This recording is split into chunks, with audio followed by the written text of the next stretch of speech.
Good morning, all of you.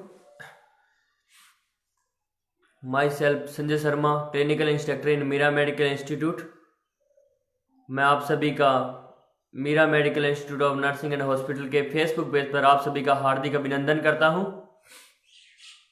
और मैं आज का टॉपिक है terminology of medical surgical. Topic start करने से पहले आप सभी को बता दूं कि वीडियो को लाइक करें और शेयर कर दें। जितने भी हमारे फ्यूचर नर्सिंग ऑफिसर हैं या फ्यूचर नर्सिंग स्टूडेंट्स हैं उनके पास इस वीडियो को शेयर कर दें।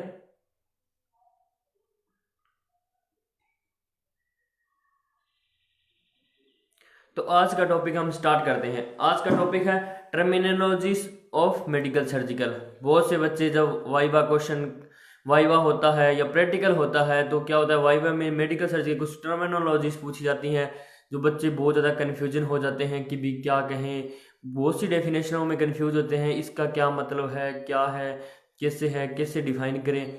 उन चीज़ों के बारे में आज छोटे से प्रयास के साथ मैंने आपके लिए टर्मिनोलॉजी ऑफ मेडिकल सर्जिकल लेके आया। जैसे आप एनाटॉमी फिजियोलॉजी में कुछ सिस्टम पढ़े थे, respiratory system, digestive urinary system, blood system और रिप्रोडक्टिव सिस्टम और स्केलेटन मस्कुलर सिस्टम, उनके रिलेटेड ही कुछ मैंने टर्मिनोलॉजीज निकाली है और आज वो आपके सामने मैं उनके बारे में बताऊंगा। क्या है, एग्जामिनर पूछ ले आपसे तो क्या डेफिनेशन का क्या आंसर देना है, ऐसे कुछ टर्मिनोलॉजी आज की क्लास में हम करेंगे। इसको करने से पहले आप प्लीज़ वीडियो को लाइक करें और ज़्यादा से ज़्यादा शेयर कर दें अपने नर्सिंग ग्रुप्स में है या अपने नर्सिंग फ्यूचर जो स्टूडेंट्स हैं उनके पास जल्दी शेयर कर दें। फर्स्ट ऑफ ऑल हम करेंगे रेस्पिरेटरी सिस्टम जिसमें क्या है, रेस्पिरेटरी सिस्टम का मीन है गैस एक्सचेंज, यानी गैस एक्सचेंज का यानी वो सिस्टम जिसमें क्या है गैस एक्सचेंज होती है, इनपुट ऑक्सीजन आउटपुट CO2। ठीक है, उस सिस्टम के कुछ रिलेटेड कुछ टर्मिनोलॉजी है वो हम डिस्कशन करेंगे। फर्स्ट है ब्रोंकाइटिस यानी ये दो वर्ड में तोड़ दो, एक तो होता है ब्रोंकी, एक होता है आइटिस। ब्रोंकी का मीन है यानी कि ब्रोंकी वो पार्ट है रेस्पिरेटरी सिस्टम का लोअर जो है लोअर पार्ट में से एक पार्ट है ब्रोंकी। आइटिस का मतलब ITIS, आइटिस का क्या मतलब है, इन्फ्लामेशन। तो डेफिनेशन हमारी आपको क्या डेफिनेशन बनेगी ब्रोंकाइटिस की, inflammation of the bronchi. Bronchi क्या है आगे लिख देना, lower parts of the respiratory system is called bronchitis.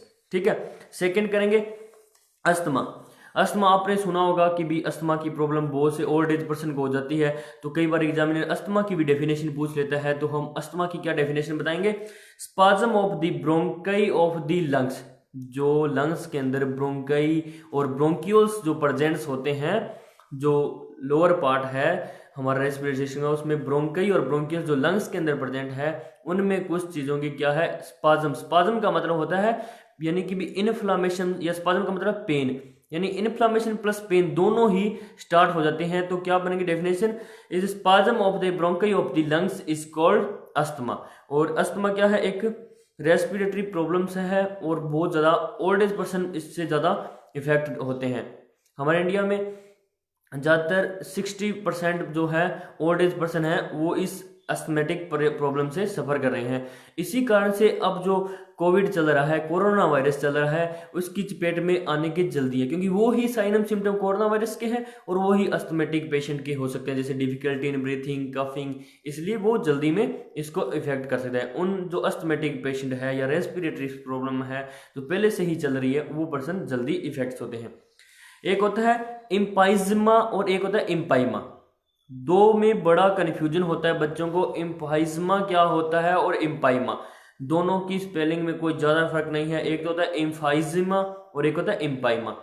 इम्फाइज्मा क्या है, डैमेज दी एल्वोलाई, क्या हो जाता है डैमेज दी एल्वोलाई। ये भी लंग्स के अंदर बलून शेप्स की एल्वोलाई प्रेजेंट होती है, एल्वोलाई सैक्स होते हैं जिसके अंदर जो है ऑक्सीजन फिल होती है और कार्बन डाइऑक्साइड निकल के वहां से जाती है और वो कंट्रिक्ट और रिलैक्सेशन होती है जिससे एक गैस का एक्सचेंजेस का काम करती है एल्वोलाई।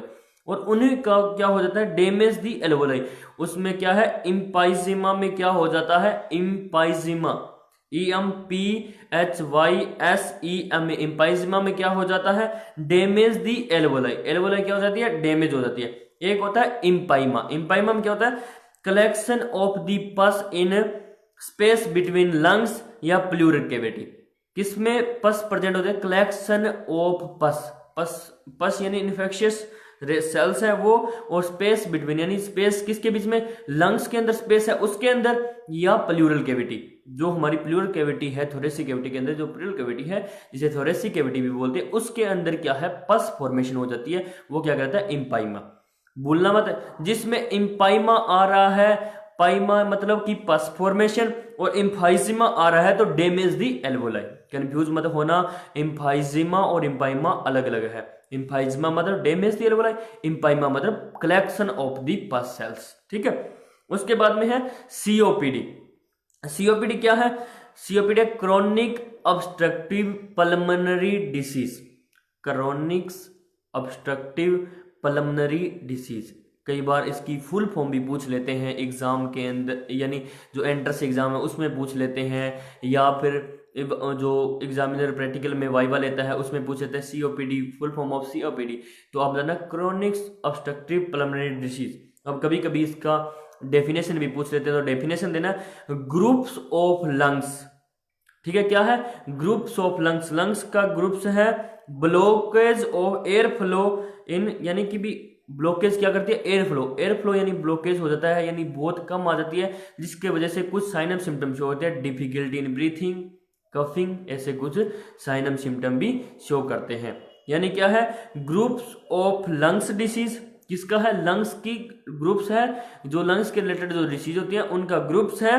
ब्लॉकेज एयर फ्लो, यानी कि एयर फ्लो क्या है? ब्लॉकेज हो जाता है, और कोज ड्यू टू, यानी कोज क्या कर गए? इटियोलॉजी क्या हो, यानी साइन एंड सिम्टम क्या हो गए? Difficulty in breathing.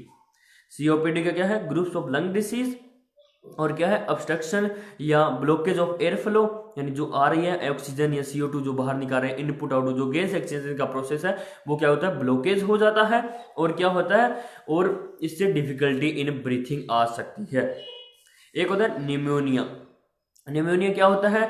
Inflammation of parenchyma cell, parenchyma जो सेल्स है या पेरेन्काइमा लेयर है, जो लंग्स के अंदर जो एल्वोलाई है उनके अंदर एक लेयर होती है पेरेन्काइमा लेयर, उसकी इन्फ्लामेशन हो जाती है, और कभी कभी पस सेल भी भर जाते हैं, उसे क्या कहते हैं? निमोनिया। और इसका एक पॉजिटिव एजेंट भी है स्ट्रेप्टोकोकस न्यूमोनी। कभी कभी एग्जाम में इसका पॉजिटिव एजेंट भी पूछ लेते हैं, एंट्रेंस एग्जाम में पूछ लेते हैं, वाइवा क्वेश्चन में पूछ लेते हैं कि पॉजिटिव ऑर्गेनिज्म ऑफ निमोनिया। तो निमोनिया का बता देना कि भी क्या होता है? Streptococcus pneumoniae. और इसकी डेफिनेशन पूछे तो बता देना inflammation of the parenchyma cell is called pneumonia. Understood. उसके बाद में होता है पल्मोनरी ट्यूबरकुलोसिस। ट्यूबरकुलोसिस के बारे में आपने सुना ही होगा, टीबी जिसे टीबी कहते हैं। और पल्मोनरी ट्यूबरकुलोसिस होती है, एक होते हैं नॉन पल्मोनरी। इसके टाइप्स होते हैं टीबी के, पल्मोनरी और नॉन पल्मोनरी। पल्मोनरी टीबी वो होती है जो किसके रिलेटेड होती है? लंग्स की। नॉन पल्मोनरी टीबी वो होती है जो हमारी आईज, हेयर और नेल को छोड़कर किसी अलग पार्ट की हो जाए, वो क्या कहलाती है? Non pulmonary tuberculosis. और अब हम बात करेंगे pulmonary tuberculosis. Pulmonary tuberculosis lungs की डिसीज है, जिसमें क्या है? लंग्स प्रॉपर वर्क नहीं कर पाता, या ब्लॉकेज ऑफ एयर फ्लो, यानी कि भी कोई भी एयर फ्लो हो सकता है या ब्लॉकेज हो सकती है एयर फ्लो के अंदर, ठीक है। ये होता है लंग्स, यानी कम्युनिकेबल लंग्स डिसीज है।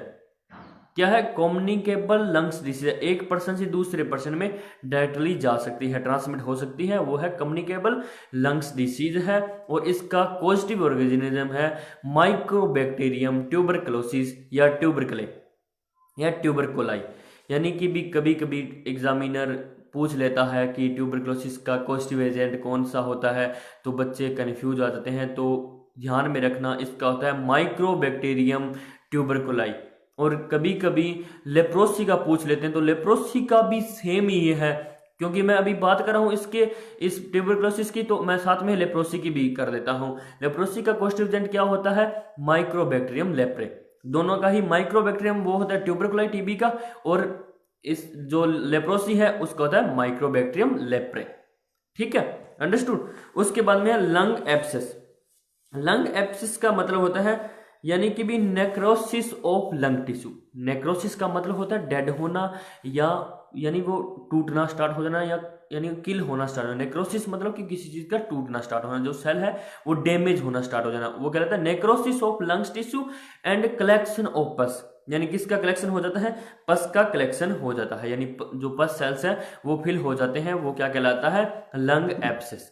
एग्जाम में एग्जामिनर कई बार लंग एब्सेस की डेफिनेशन पूछ लेता है, तो बता देना आपको कि ग्रुप यानी कि भी क्या है नेक्रोसिस ऑफ लंग्स टिश्यू, या जो लंग सेल्स है उनकी क्या हो जाती है नेक्रोसिस। नेक्रोसिस का मतलब डैमेज हो जाता है, और क्या हो सकता है फिल पस सेल्स फिल हो जाते हैं, वो क्या कहते हैं लंग्स एब्सेस।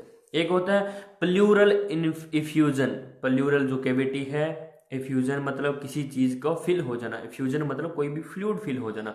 तो इसकी डेफिनेशन क्या कि fluid fill in chest and lungs, या प्लूरल कैविटी आपको बता देना है कि फ्लूइड फिल हो जाता है किसके अंदर, जो लंग्स है उनके अंदर, या चेस्ट कैविटी जिसे थोरेसिक कैविटी बोलते हैं उसके अंदर क्या हो जाता है, यानी कि उसके अंदर जो फिल यानी कि वो होना स्टार्ट हो जाता है, वो क्या कहलाता है फ्लूइड फिल होना स्टार्ट हो जाता है, वो क्या कहलाता है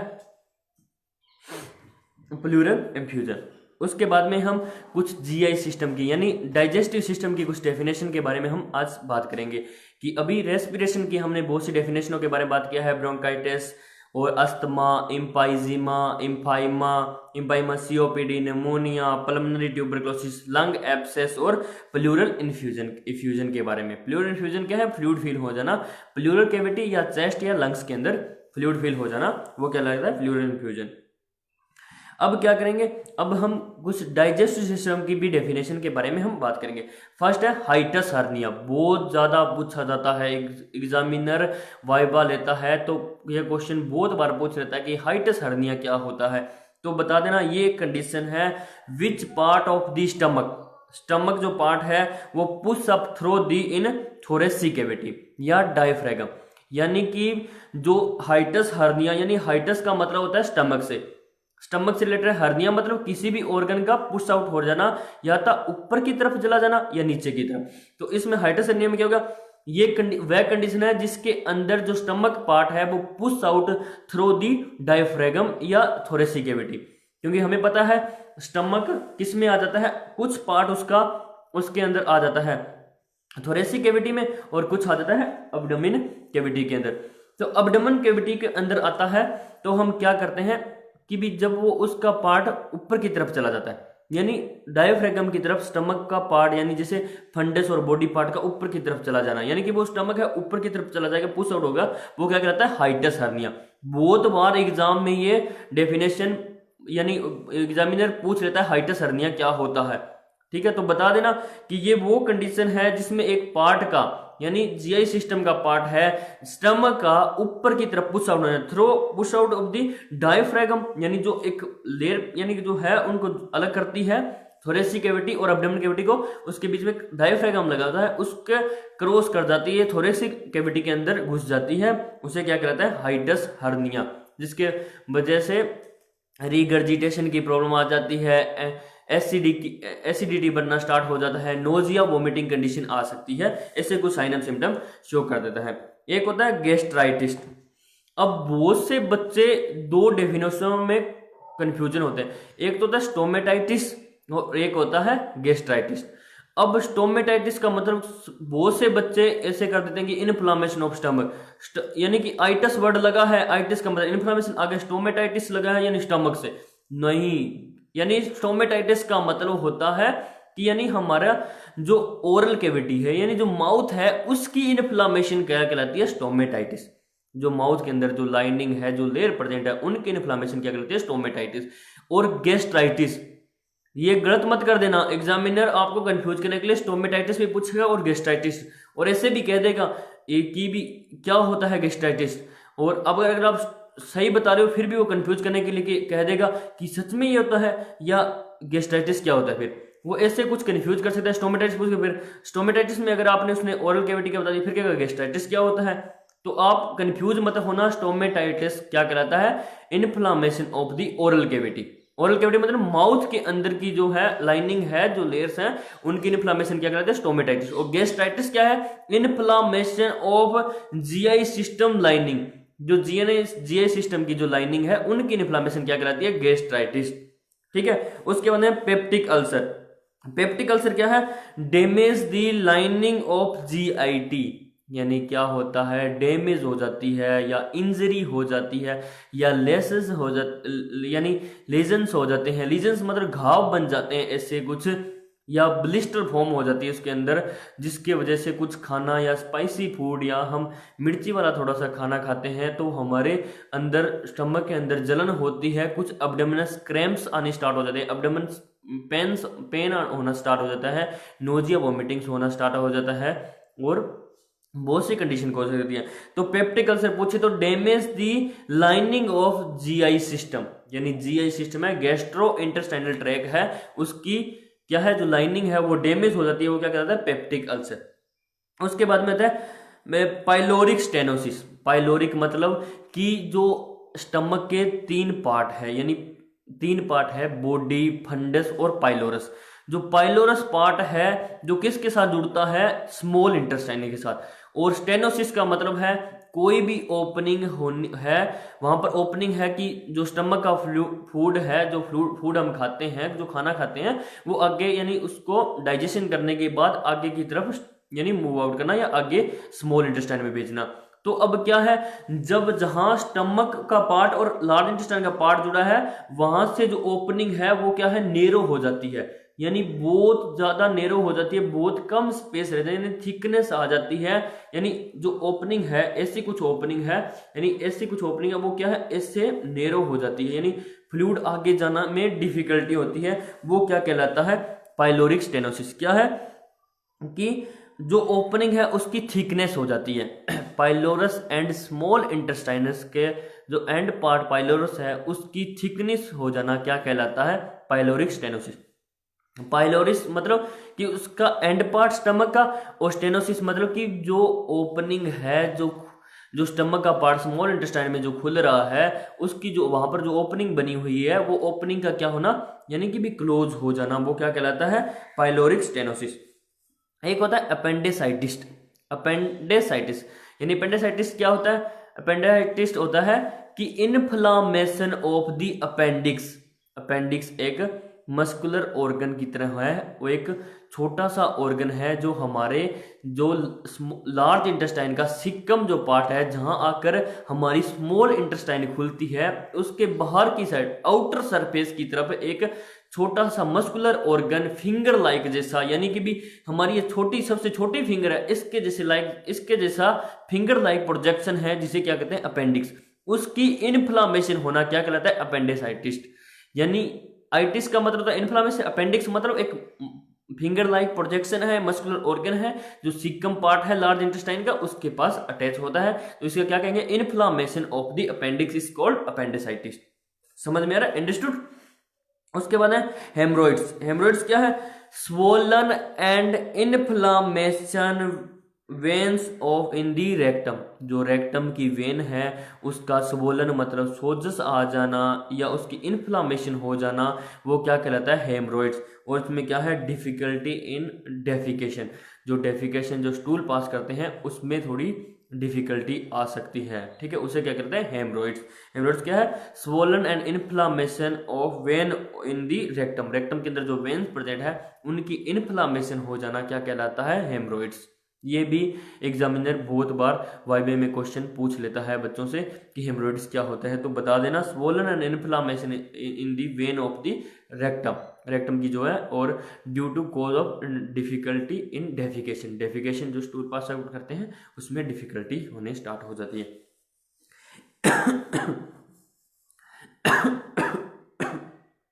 सॉरी।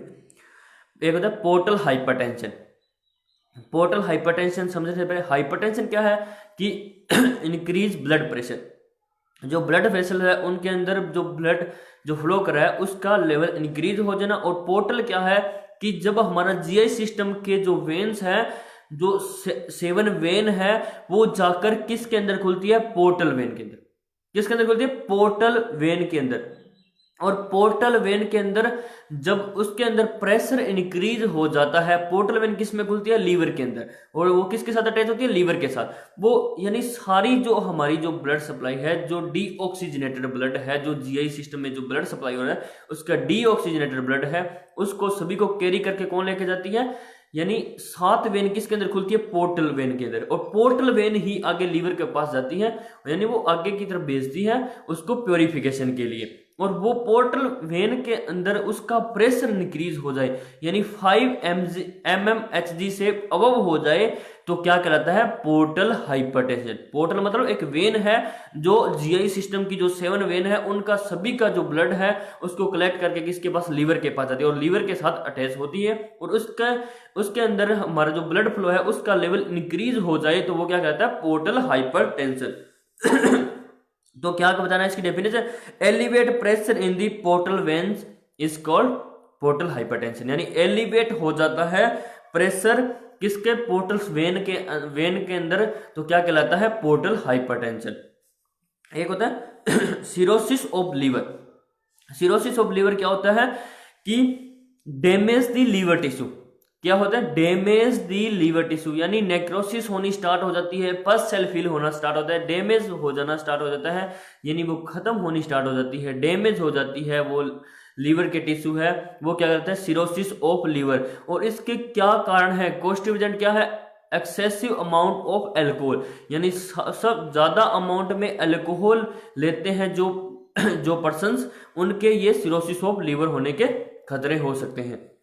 वो कहलाता है सिरोसिस ऑफ लीवर, यानी damage of the liver tissue is called cirrhosis of liver.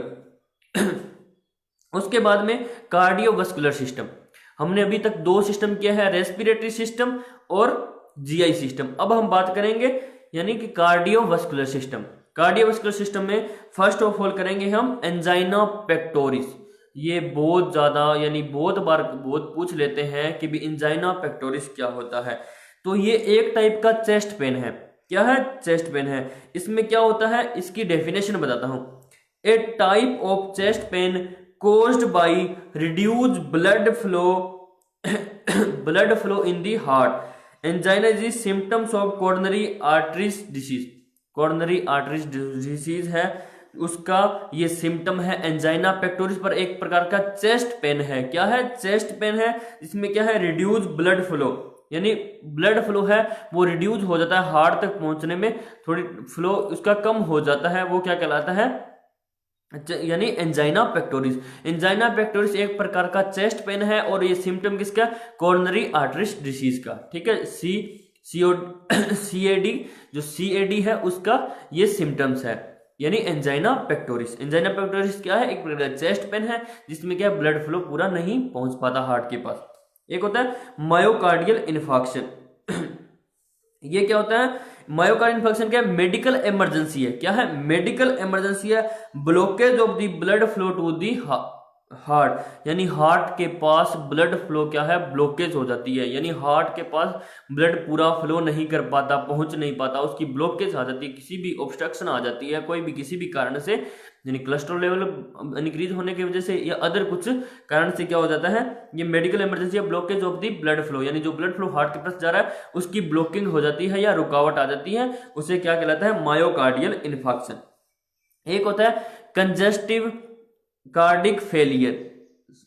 Congestive cardiac failure जिसे हम हार्ट फेलियर भी कहते हैं। क्या कहते हैं? हार्ट फेलियर या हार्ट अटैक। ठीक है, वो क्या कहता है? Congestive cardiac failure. ये क्या है? ये क्रोनिक कंडीशन है which the heart does not pump blood. क्या है? पंप ब्लड को पंप नहीं कर पाता, वो क्या कहलाता है? क्रोनिक कार्डिक फेलियर, जिसे हार्ट अटैक करते हैं, हार्ट अटैक भी कह देते हैं, या सडन अरेस्ट भी कह सकते, सडन हार्ट अरेस्ट कह सकते हैं। ये क्या कि वो कंडीशन है जिसमें हार्ट की does not pump the blood, यानी ब्लड को पंप अच्छी तरीके से नहीं कर पाता, वो क्या कहलाता है? Congestive cardiac failure. उसके बाद में हम करेंगे यूरिनरी सिस्टम से रिलेटेड। अभी तक हमने 3 सिस्टम के बारे में बात की है, रेस्पिरेटरी सिस्टम, जीआई सिस्टम यानी गैस्ट्रोइंटेस्टाइनल सिस्टम और कार्डियोवास्कुलर सिस्टम। उसमें 3 डिसीज के बारे में किया, एंजाइना पेक्टोरिस, मायोकार्डियल इन्फार्क्शन और कंजेस्टिव हार्ट फेलियर या कंजेस्टिव कार्डिक फेलियर। ठीक है। उसके बाद में करेंगे यूरिनरी सिस्टम के बारे में। यूरिनरी सिस्टम में है नेफ्रोटिक सिंड्रोम। नेफ्रोटिक सिंड्रोम क्या है, बहुत बार ये एग्जाम में भी क्वेश्चन पूछ लेते हैं और इसका वाइवे में पूछ लेते हैं, नेफ्रोटिक सिंड्रोम्स क्या होता है। तो कह देना कलेक्शन ऑफ सिम्टम्स, यानी बहुत सारे, यानी किडनी रिलेटेड जो यूरिनरी सिस्टम के उनका कलेक्शन ऑफ सिम्टम है ड्यू टू किडनी डैमेज। बहुत सारे यानी कि भी ऐसे ऐसे सिम्टम्स मिलकर क्या करते हैं, किडनी डैमेज का काम करते हैं, वो क्या कहलाता है, नेफ्रोटिक सिंड्रोम। एग्जामिनर जो वाइवा लेता है वो पूछ लेता है नेफ्रोटिक सिंड्रोम क्या होता है, तो बता देना इसकी definition. Collection of the symptoms, यानी बहुत सारे सिम्टम का कलेक्शन है या ग्रुप्स है जिसमें क्या due to the kidney damage, जिसमें किसका खतरा हो सकता है, किडनी डैमेज का खतरा हो सकता है। सेकंड है रीनल कैलकुलाई। रीनल मतलब किडनी, कैलकुलाई मतलब स्टोन। कैलकुलाई मतलब कि स्टोन से, स्टोन मतलब कि भी कहते हैं ना स्टोन फॉर्मेशन हो गई किडनी के अंदर, उसको कहते हैं रीनल कैलकुलस। ठीक है, उसको क्या है, स्टोन फॉर्मेशन इन दी किडनी। किडनी के पार्ट में क्या हो जाता है, स्टोन फॉर्मेशन हो जाता है। और वो किसकी होती है स्टोन, वो होती है मिनरल्स एंड एसिडिक साल्ट्स। वो जो स्टोन फॉर्मेशन होती है वो किन से मिलकर बनी होती है, मिनरल्स एंड एसिडिक साल्ट्स। इनको जो वेस्ट होता है वो मिलकर क्या फॉर्मेशन करता है, स्टोन फॉर्मेशन करता है, जिसकी वजह से स्टोन फॉर्मेशन होने से उसके कुछ साइन एंड सिम्टम्स होते हैं, जैसे नोजिया, वोमिटिंग और बैक पेन एंड एब्डोमेनल पेन। यानी कि किडनी के साथ बैक पेन होगा और साथ में एब्डोमेनल पेन और साथ में नोजिया वोमिटिंग कंडीशन होगी। तो हम कुछ हद तक गेस कर सकते हैं कि हमें यानी कि किडनी स्टोन होने के खतरा हो सकता है या किडनी स्टोन हो सकता है। एक होता है acute renal failure. Acute renal failure होता है, एक होता है क्रोनिक रीनल फेलियर। इन दोनों में डिफरेंस समझना। एक्यूट्स होता है ना, वो क्या होता है, सडन क्या कर देता है, सडन ही यानी फिल्ट्रेशन वर्क है, जो उसका फिल्ट्रेशन का वर्क है वो क्या कर सकता है, स्टॉपेज कर सकता है या स्टॉप कर देता है। सडन स्टॉप हो जाता है, जो किडनी फंक्शन करती है, फिल्ट्रेशन ऑफ द ब्लड, वो क्या होता है, स्टॉपेज हो जाता है, वो क्या कहलाता है, एक्यूट। और क्रोनिक क्या होता है, स्लो स्टॉपेज ऑफ द, यानी स्लो डैमेज हो जाते हैं। स्लो क्या करता है, फिल्ट्रेशन रेट स्लो घटना स्टार्ट हो जाता है। और एक टाइम ऐसा आ जाता है कि हम अगर ध्यान नहीं देते, ट्रीटमेंट नहीं लेते, चेकअप नहीं करवाते, तो क्या हो जाता है, एक टाइम में किडनी डैमेज हो जाती है और जिसकी वजह से कई बार डेथ भी हो जाती है। किडनी डैमेज की वजह से क्या हो जाती है, डेथ भी कोज कर सकता है। एक्यूट का मतलब है कि सडन ही वो प्रॉब्लम, सडन ही हमें नहीं पता, सडन ही कोई ऐसी प्रॉब्लम आ जाती है जिससे फिल्ट्रेशन, यानी जो ब्लड का फिल्ट्रेशन करता है, यूरिन फॉर्मेशन करता है, उसकी क्या है, जो फिल्ट्रेशन का काम है वो स्टॉपेज हो जाता है। और जो दूसरी क्रोनिक्स है वो स्लो प्रोसेस है और इसमें क्या होता है, डैमेज ऑफ द किडनी, यानी कि फिल्ट्रेशन रेट घट जाती है कि नहीं, फिल्ट्रेशन ब्लड फिल्ट्रेशन कम करना स्टार्ट कर देते हैं और क्या होता है, अंत में क्या होता है, किडनी डैमेज हो जाती है और किडनी डैमेज की वजह से डेथ भी कोज कर सकते हैं। अब करेंगे मेल रिप्रोडक्टिव सिस्टम से। मेल रिप्रोडक्टिव सिस्टम के कुछ डेफिनेशन है, उनके बारे में हम डिस्कशन करेंगे। फर्स्ट है हाइपोस्पाइडेरिसिस। हाइपोस्पाइडेरिसिस ये क्या होता है, ये बर्थ डिफेक्ट्स होता है और ये क्या है, मेल यूरेथ्रा का बर्थ डिफेक्ट्स होता है। एक होता है हाइपोस्पाइडेरिस और एक होता है एपिस्पाइडोसिस। अब समझना हाइपो क्या होता है और एपी क्या होता है। हाइपो क्या होता है, हाइपो जो है बर्थ इफेक्ट्स है और मेल यूरेथ्रा ओपनिंग है, यानी अबनॉर्मल ओपनिंग हो जाती है under side of the penis, यानी पेनिस के अंडर की जो साइड है, नीचे की जो है साइड है, उसके अंदर एक अबनॉर्मल ओपनिंग हो जाती है, यूरेथ्रल ओपनिंग हो जाती है यूरेथ्रा के अंदर, जहां से यूरिन पास आउट यानी यूरिन निकलना स्टार्ट हो जाता है, वो क्या कहलाता है, हाइपोस्पाइडेसिस। और एक होता है एपिस्पाइडेसिस, ये बहुत रेयर होता है, ये भी सेम वही कंडीशन है, अबनॉर्मल ओपनिंग हो जाती है मेल यूरेथ्रा की, पर ये क्या होती है, टॉप साइड, वो नीचे की साइड यानी अंडर साइड होती है, ये टॉप साइड यानी ऊपर की तरफ हो जाती है, पेनिस के ऊपर की तरफ हो जाए, जो मेल यूरेथ्रा है उसके ऊपर की तरफ यानी जो अबनॉर्मल ओपनिंग होती है वो कहलाती है एपी। और हाइपो मतलब हाइपोमस वैसे ही नीचे होता है और हाइपो मतलब अंडर साइड यानी नीचे की जो साइड है पेनिस के, वहां पर अबनॉर्मल ओपनिंग हो जाती है मेल यूरेथ्रा की, वो क्या कहलाता है, हाइपोस्पाइडेसिस। और जो ऊपर की तरफ यानी टॉप साइड में जो हो जाती है वो कहलाते हैं एपिस्पाइडोसिस। और ज्यादातर हम हाइपोस्पाइडोसिस देखने को मिल सकता है और एपिस्पाइडोसिस बहुत रेयर चांस में हमें देखने को मिल सकता है। और ये बर्थ डिफेक्ट्स हैं, क्या है, बर्थ डिफेक्ट, यानी एट बर्थ ही प्रेजेंट होते हैं। एक होता है प्रोस्टेट हाइपरप्लेजिया। प्रोस्टेट हाइपरप्लेजिया यानी जो प्रोस्टेट ग्लैंड है उसका हाइपरप्लेजिया यानी इनलार्ज हो जाना। हाइपरप्लेजिया मतलब इनलार्ज प्रोस्टेट ग्लैंड या डिफिकल्टी, यानी प्रोस्टेट ग्लैंड का इनलार्ज हो जाना या साइज इंक्रीज हो जाना, वो क्या कहलाता है, प्रोस्टेट हाइपरप्लेजिया।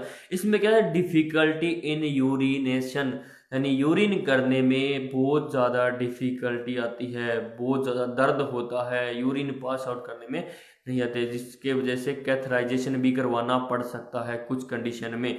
इससे क्या है, प्रोस्टेट हाइपरप्लेजिया यानी enlarge of the prostate gland. Prostate gland क्या होता है, इनलार्ज होता है, जिसका क्या है, डिफिकल्टी इन यूरिनेशन, यानी यूरिनेशन में डिफिकल्टी आ सकती है।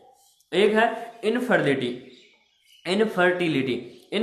क्या होता है, इनफर्टिलिटी क्या है, infertility is a disease condition of the reproductive system, यानी किसकी है, रिप्रोडक्टिव सिस्टम की एक डिसीज कंडीशन है। Defined as failure to achieve a clinical pregnancy, यानी क्लिनिकल जो प्रेगनेंसी उसको अचीव करने में फेलियर आफ्टर 12 मंथ, यानी 12 मंथ या और उससे भी ज्यादा, 12 मंथ या और more of regular unprotective sexual intercourse. यानी क्या होता है, इसमें फेलियर हो जाती है, यानी प्रेगनेंसी अचीव नहीं कर पाती फीमेल, और क्या होता है इसमें 12 मंथ या उसके अलग, यानी 12 मंथ हो सकता है, 3 ईयर्स हो सकते हैं, 4 ईयर्स, उससे यानी 12 मंथ से ज्यादा भी ईयर्स हो सकते हैं। और रेगुलर इनप्रोटेक्टिव, यानी फैमिली प्लानिंग मेथड के जो है टाइप्स हैं वो ना यूज करके अनप्रोटेक्टिव सेक्सुअल इंटरकोर्स करते हैं, उसके बाद भी अगर प्रेगनेंसी कंसीव नहीं होती तो वो क्या कहता है, इनफर्टिलिटी। इनफर्टिलिटी क्या है, एक कंडीशन है रिप्रोडक्टिव सिस्टम की जिसमें फेलियर हो जाती है अचीव प्रेगनेंसी, यानी एग्जामिनर पूछ रहे तो बता देना कि ये रिप्रोडक्टिव सिस्टम की वो कंडीशन है, वो डिसीज कंडीशन है जिसके अंदर यानी failure to the achieve the, यानी फेलियर हो जाता है अचीव करना, यानी कि प्रेगनेंसी यानी clinical pregnancy due to more 12 month या उससे भी अधिक रेगुलर अनप्रोटेक्टिव सेक्सुअल इंटरकोर्स, यानी रेगुलर सेक्स करेंगे और वो भी अनप्रोटेक्टेड करेंगे, फिर भी अगर कोई यानी प्रेगनेंसी कंसीव नहीं हो पाती तो वो क्या कहते हैं, इनफर्टिलिटी। अब कुछ करेंगे एंडोक्राइन सिस्टम के, एंडोक्राइन सिस्टम से करेंगे डायबिटीज मेलाइटस। डायबिटीज मेलाइटस क्या है, ग्रुप्स ऑफ मेटाबॉलिक डिसऑर्डर। क्या है, अगर एग्जामिनर पूछ ले कि डायबिटीज मेलाइटस क्या होता है तो उसकी डेफिनेशन ऐसे बताना, diabetes mellitus is a groups of metabolic disorder in which increase the glucose level in the blood and decrease the insulin level and defect, insulin level decrease भी हो सकता है या defect in the insulin hormone, या जो insulin hormone है उसके अंदर कोई डिफेक्ट आ जाए या पेनक्रियाज में अंदर कोई डिफेक्ट आ जाए, वो क्या कहलाता है, डायबिटीज मेलाइटस। डायबिटीज मेलाइटस को सीधा ऐसे मत बता देना कि भी एक ग्लूकोज लेवल इंक्रीज हो जाता है और इंसुलिन लेवल डिक्रीज हो जाता है, तो आपको एग्जामिनर आप पर गुस्सा भी हो सकते हैं और अदर कोई भी कंडीशन हो सकती है। इसलिए आप इसको बताने का एक तरीका है कि ग्रुप ऑफ मेटाबॉलिक डिसऑर्डर, किसका ग्रुप है, मेटाबॉलिक डिसऑर्डर का ग्रुप्स है, और इसमें क्या होता है, increase the glucose level in the blood के अंदर ग्लूकोज लेवल का लेवल अप हो जाता है या ज्यादा हो जाता है, and defects the insulin hormone, defect हो जाता है इंसुलिन हार्मोन, या decrease the level of insulin hormone, जो इंसुलिन हार्मोन है उसका लेवल क्या हो जाता है, डिक्रीज क्या हो जाता है, वो क्या कहता है, डायबिटीज मेलाइटस। और एक होता है डायबिटीज इंसिपिड्स क्या है, वेरी लार्ज, यानी very large production of vasopressin, यानी एक पिट्यूटरी जो ग्लैंड है वो दो लोब्स में प्रेजेंट है, एंटीरियर और पोस्टीरियर। जो पोस्टीरियर है वो 2 हार्मोन सिक्रीट करती है, ऑक्सीटोसिन और एडीएच का मीन होता है एंटी डायरेटिक हार्मोन, और एंटी डायरेटिक हार्मोन ही वैसोप्रेसिन है। उसका लेवल अगर अप हो जाए या इंक्रीज हो जाए वो क्या कहलाता है, डायबिटीज इंसिपिड्स। क्या कहता है, डायबिटीज इंसिपिड्स, यानी जो वैसोप्रेसिन का लेवल है वो अप हो जाता है, वो क्या कहलाता है, डायबिटीज इंसिपिड्स। यानी ये दो डेफिनेशन आपको पूछ सकते हैं एग्जामिनर, तो प्लीज ध्यान से पढ़कर जाना कि डायबिटीज मेलाइटस क्या है। एक ग्रुप्स ऑफ मेटाबॉलिक डिसऑर्डर है जिसके अंदर ग्लूकोज लेवल यानी इंक्रीज हो जाता है और इंसुलिन लेवल डिक्रीज हो जाता है, वो क्या कहता है डायबिटीज मेलाइटस। और डायबिटीज इंसिपिड्स पूछे तो बता देना कि यानी increase the level of vasopressin. Vasopressin क्या है बता देना कि जो पिट्यूटरी ग्लैंड का जो पोस्टीरियर लोब है वो क्या करता है, पोस्टीरियर लोब एक हार्मोन एडीएच है, एडीएच क्या रिलीज करता है वेसोप्रेसिन। एडीएच का मतलब होता है एंटी डायरेटिक हार्मोन, वो एक वेसोप्रेसिन हार्मोन इंक्रीज यानी वो सिक्रीट करता है, उसका लेवल अगर इंक्रीज हो जाता है वो क्या कहता है डायबिटीज इंसिपिड्स। अब हम करेंगे यानी कुछ करेंगे स्केलेटन मस्कुलो स्केलेटन सिस्टम से कुछ डिसीज कंडीशन के बारे में बात करेंगे। ओस्टियोप्रोसिस, ओस्टियोप्रोसिस क्या होता है, weak and easily broken of the bone, यानी वीक हो जाती है बोन और इजिली ब्रोकन हो जाती है, वो क्या कहता है ओस्टियोप्रोसिस। ओस्टियो मतलब बोन से, ओस्टियो मतलब बोन से, प्रोसिस मतलब स्पोर यानी छोटे छोटे छिद्र, और फिक यानी प्रोसिस का मतलब छोटे छोटे छिद्र बनने स्टार्ट हो जाते हैं बोन के अंदर, तो वो क्या कहता है वो उसकी वजह से वीक एंड इजिली ब्रोकन हो जाती है बोन, वो क्या कहता है ओस्टियोप्रोसिस। इसका मेनली कारण होता है ये ओल्ड एज पर्सन में होता है, और इसका मेन कारण है कि हम ज्यादा एंटासिड्स जो मेडिसिन है या प्रोटीन पंप इनहिबिटर है या H2 ब्लॉकर इनहिबिटर है जैसे पेंटाप्राजोल, ओमेप्राजोल, रेंटाडिन, सिमेटिडिन, फुमेटिडिन, यानी जो इस ग्रुप्स की जो मेडिसिन है जो एंटासिड्स हैं उनकी वजह से, या प्रोटीन पंप इनहिबिटर है ओमेप्राजोल, पेंटाप्राजोल, उनकी वजह से वो ज़्यादा उस मेडिसिन का यूज करते हैं उनमें ये कंडीशन देखने को मिल सकती है ओस्टियोप्रोसिस।